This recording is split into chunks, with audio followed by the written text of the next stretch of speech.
So you moving to Dallas and you think it's going to be the same as buying a house in your city, state market, wherever you're from. It's not. All these markets are different. And let me tell you about Dallas. It ain't an easy one. It's ever so shifting.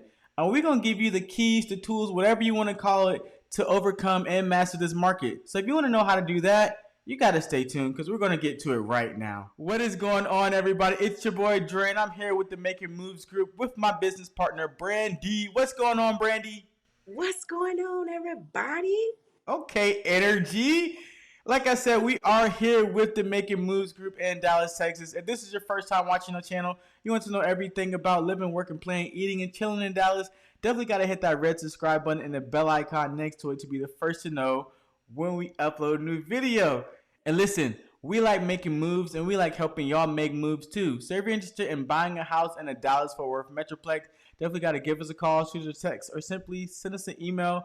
We got your back when moving to Dallas. We help people just like you each and every day, and that's what we love to do. Without further ado, we're gonna get straight to the content because that's what y'all here for, right, Brandy? That's right. That's what they want to know. That's what they want to know. So this market, man, this market got me all kind of bent and all kind That's of shaped. because you listening to the wrong people. They got y'all thinking it's a seller's market, it's a buyer's market. They don't know what kind of market it is. You know what I So mean? Brandy, Miss everybody's favorite realtor, Miss I know everything. What kind of market? What kind of market are we in then? I'm gonna still say that we're in a buyer's market, and I don't Mm-hmm. care. Somebody can call and leave a comment down below, and we can argue about it. We can discuss it. In the Dallas Fort Worth area, it's a buyer's market. Okay. Period. And why is it a buyer's market?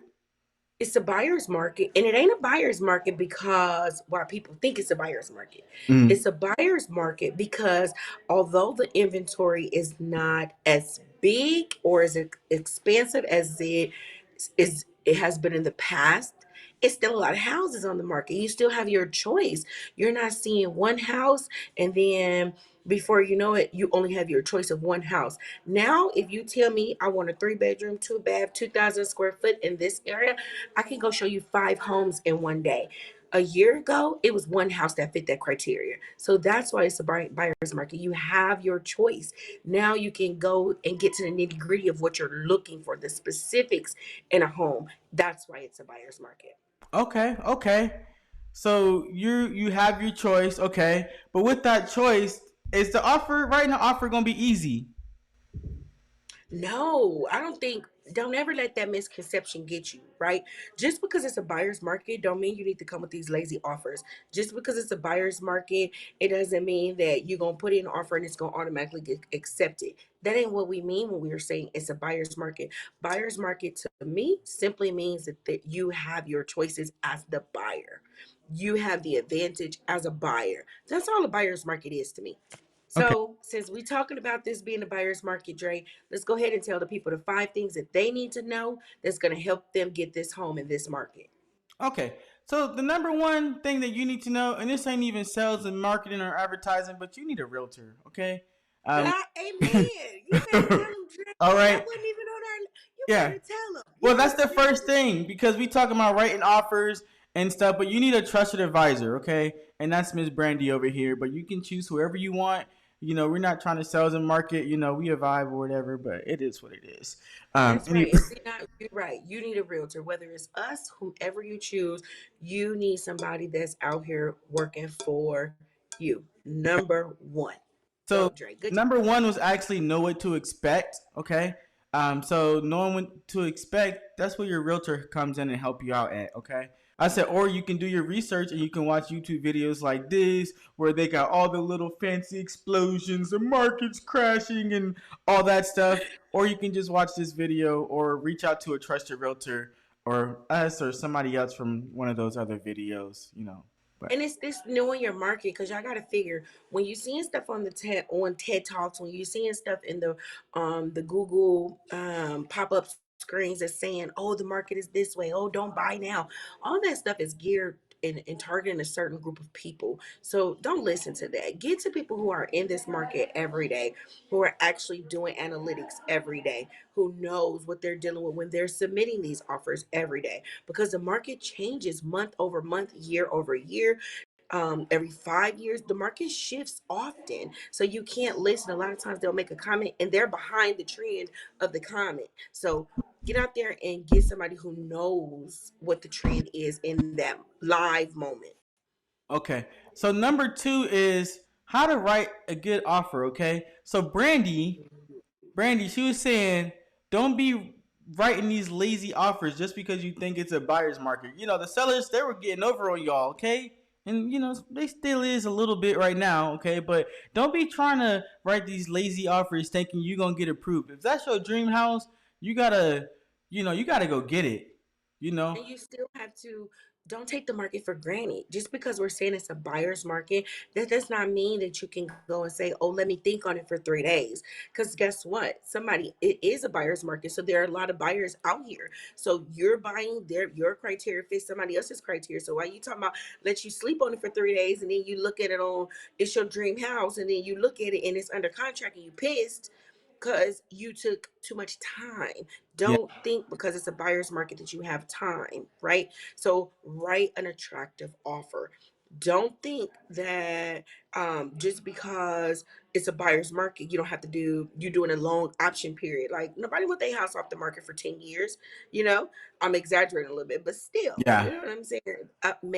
You write the same beautiful offers that you was writing when it was a seller's market. Still make it competitive, still make it clean, still make it neat.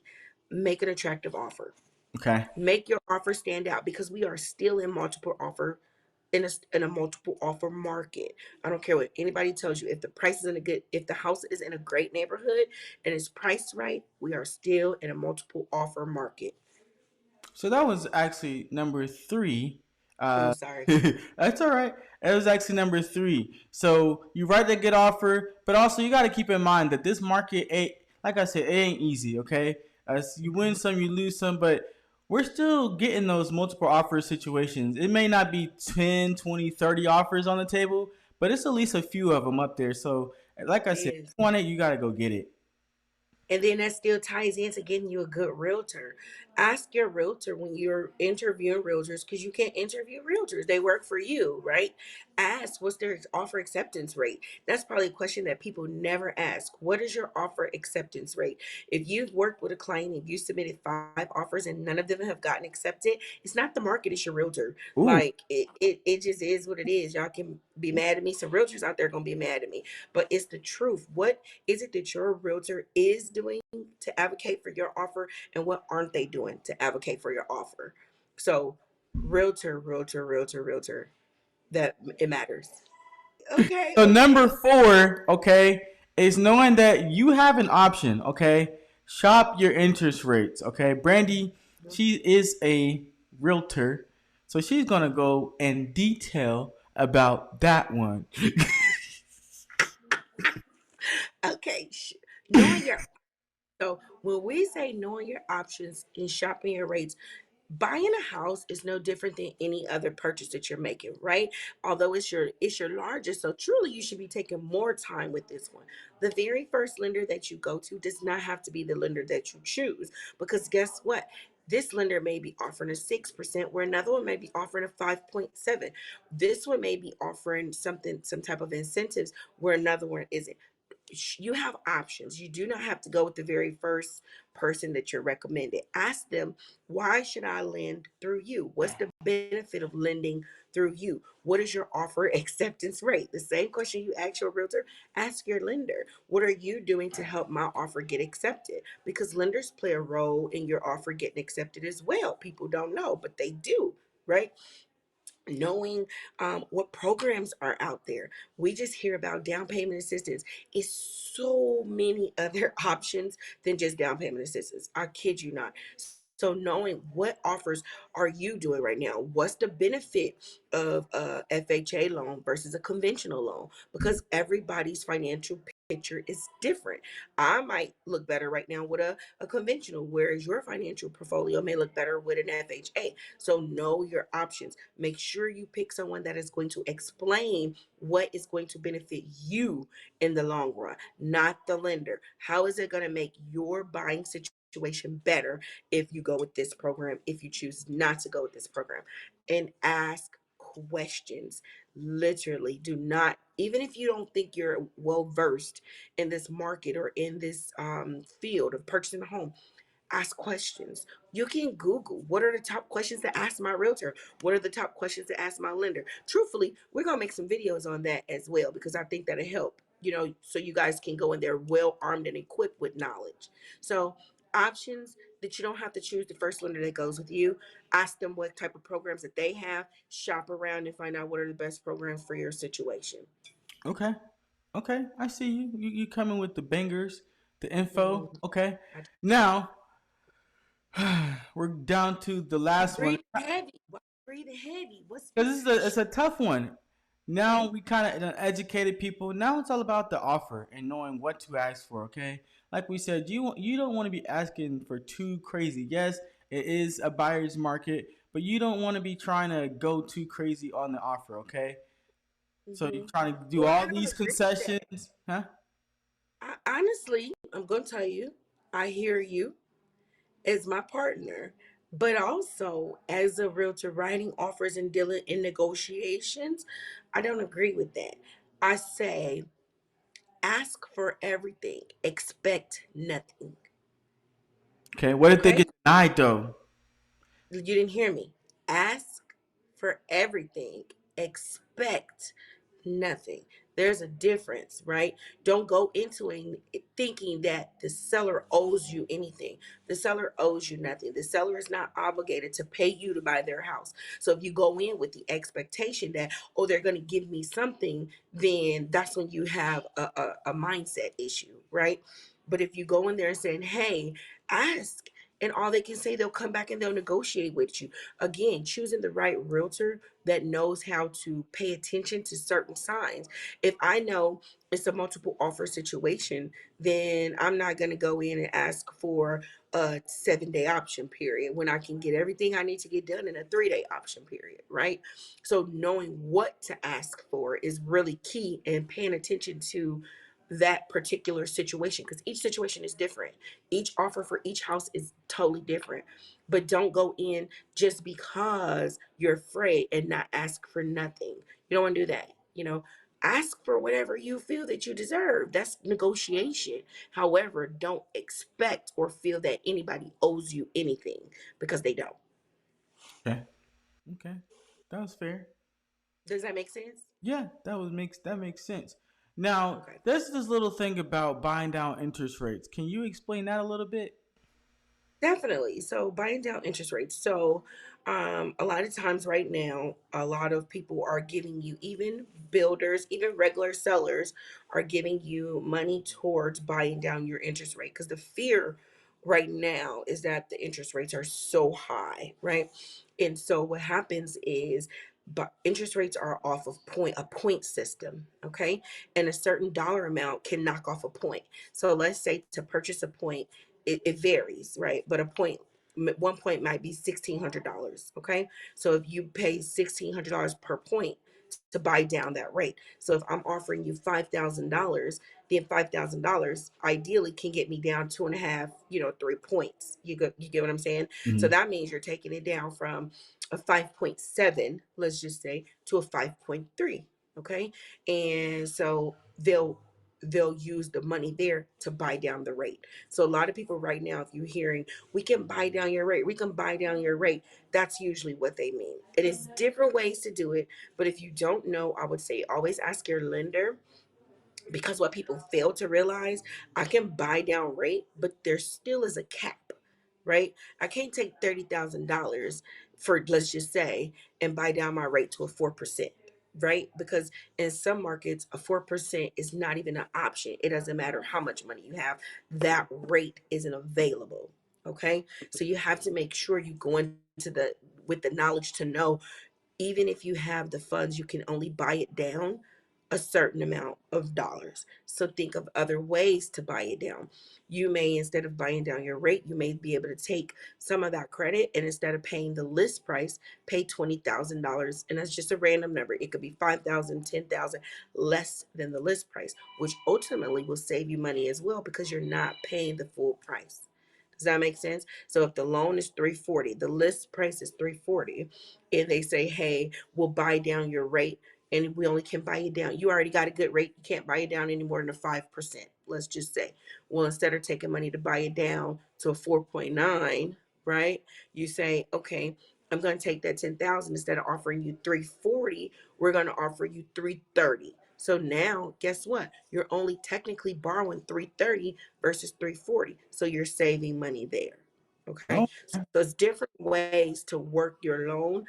Just make sure your realtor and your loan officer are on the same page and they're doing what's best for you, because you can save it on the front end, you can save it on the back end. As long as you're saving, it just depends. Some people want to use that money for closing costs instead of rate buy downs because they got a really good interest rate, to them, or they plan on refinancing anyway, or just different scenarios, and they don't have the 23,000 that's needed for $300,000 house to close. You see what I mean? yeah. So instead, they're saying, "Okay, hey, give me that $10,000 towards my closing costs." So now I can save me $10,000. I'm only bringing 12,000 to the table versus 22,000.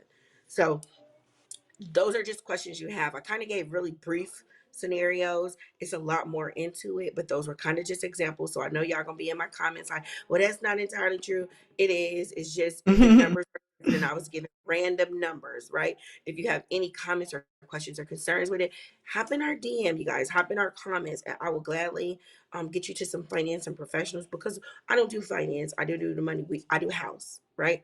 But I talk to lenders every day to get this information so that I can equip my clients with the best scenario for their situation. Okay. See, Brandy, she Okay. knows what she's talking about. So, what's next? We got anything else for them?